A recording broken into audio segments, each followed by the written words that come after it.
O áudio que vocês vão ouvir agora é parte do podcast Xadrez Herbal. Caso vocês queiram ouvir mais sobre esse assunto e outros temas de política internacional, é só ir em xadrezverbal.com. Agora vocês ficam com a volta da coluna da professora Vivian Almeida, que tratará sobre o impacto global da situação econômica chinesa. Olá pessoal, espero que estejam todos bem. Hoje eu vou falar de um assunto típico de economia internacional, mas é claro que em se tratando de uma coluna de economia dentro de um podcast de política internacional, praticamente tudo é economia internacional, que não deixa de ser verdade, mas o que eu quero dizer hoje é que é um assunto muito típico, que se a gente abrir um manual de economia internacional, quem está me escutando ou fez faculdade de economia ou já estudou economia internacional, deve lembrar do manual do Krugman, por exemplo, a gente vai encontrar modelos que tratam sobre esse assunto, visões favoráveis, visões críticas, enfim, né, um assunto bem característico.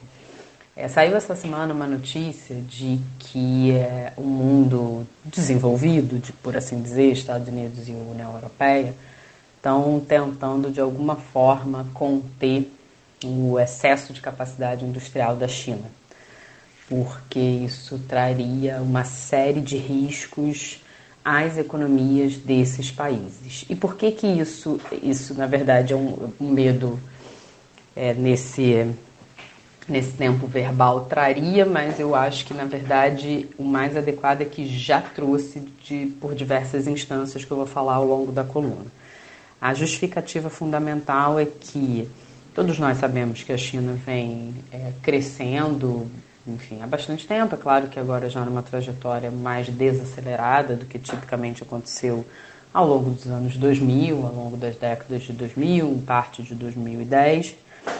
Mas o fato é que a política industrial é a política por excelência da China, a política econômica por excelência da China. Isso, inclusive, a gente até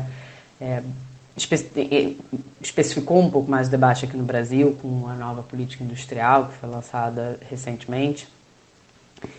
E parte dessa política industrial e parte dessa produção massiva de bens e serviços, a gente pode analisar de duas formas, né? Analisar como que a gente chega nesses resultados e como que a China leva esses resultados para o mundo.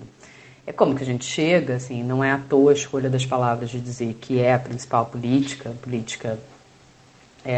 a política industrial de incentivo, porque ela conta dentro do país com uma série de incentivos, com uma série de subsídios que vão gerando curva de aprendizado, vão desenvolvendo. Então, a gente está aí falando do carro elétrico esses últimos meses da China, né, que a primeira apresentação foi um mico de mercado, mas agora já tem uma tecnologia que, inclusive, tem amedrontado, porque chega ao mercado um bom produto com qualidade, com preço muito menor do que dos concorrentes americanos e europeus.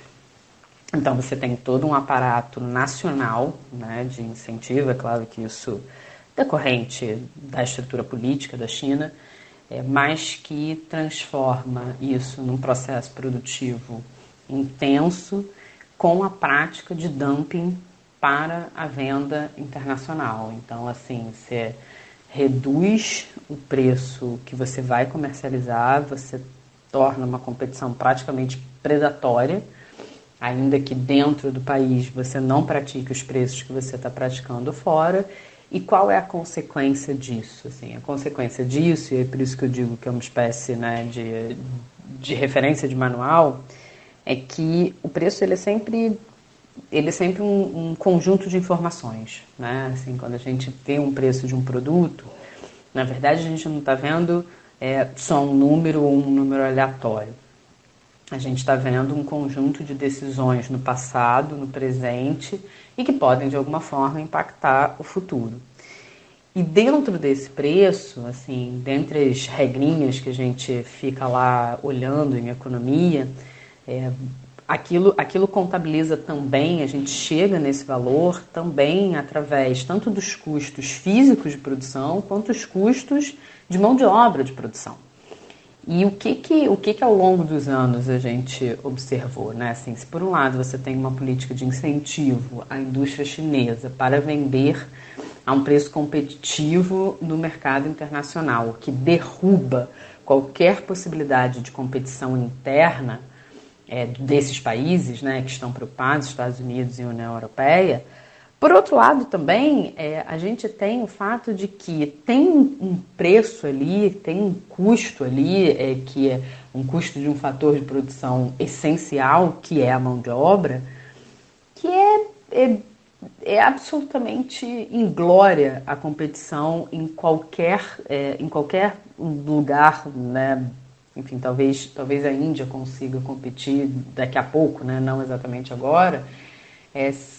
Seja por exemplo, nesses países em que a mão de obra já mais qualificada, né, já com um preço de remuneração maior, fica completamente inglória a partir do momento que você tem uma massa, que o quantitativo de pessoas que entra no mercado global de trabalho através da disseminação dos produtos chineses derruba os salários no mundo.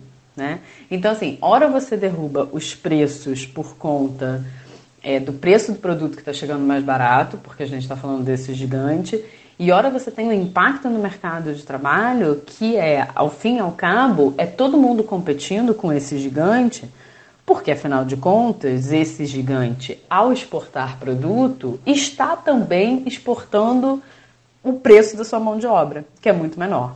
Então, assim, é uma preocupação que, na verdade, não é de agora, né? Desde que se observa o efeito China, isso vem sendo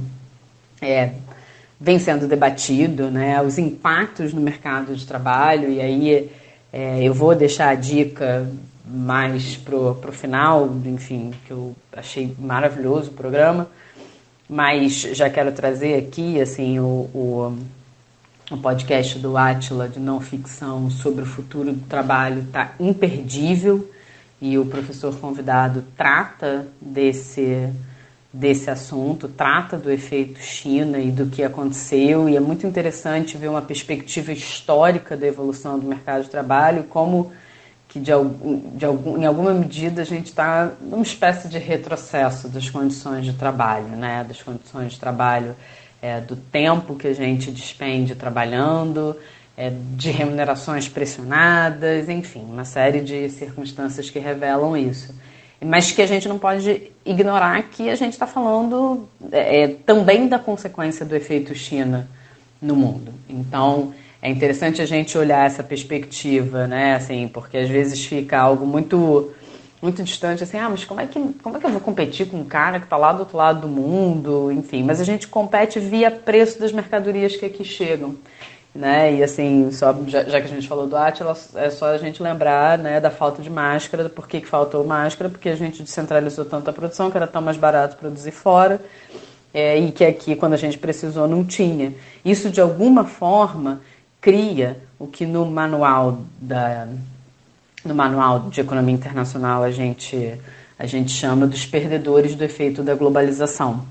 Então, o que a gente tem são, para a teoria econômica, o ganho da redução dos preços, porque, afinal de contas, assim, é um objetivo, né, pagar menos, mas, ao mesmo tempo, a gente tem os perdedores do processo de globalização, que são essas pessoas que exerciam um determinado trabalho, que era remunerado por uma produção interna, mas que fica caro pagar esse trabalho aqui e é mais barato deslocar essa produção para outro país.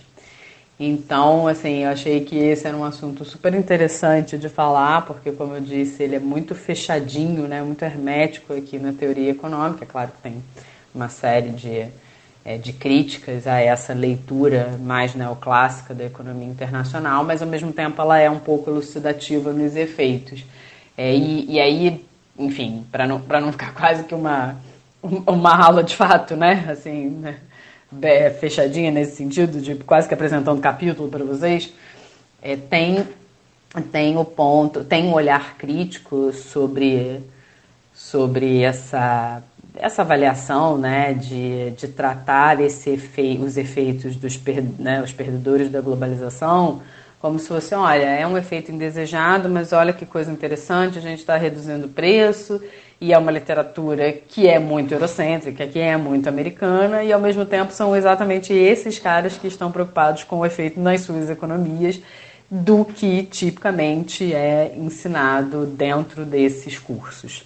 Então, enfim, queria trazer isso para vocês, e como eu disse, a dica, eu reitero, que eu falei ao longo da coluna, o programa do Átila Não Ficção é sensacional, mas esse em especial do futuro do trabalho, porque trabalhamos cada vez mais, está, assim, imperdível. Então, recomendo demais. E é isso, pessoal. Um beijo, uma ótima semana para todo mundo.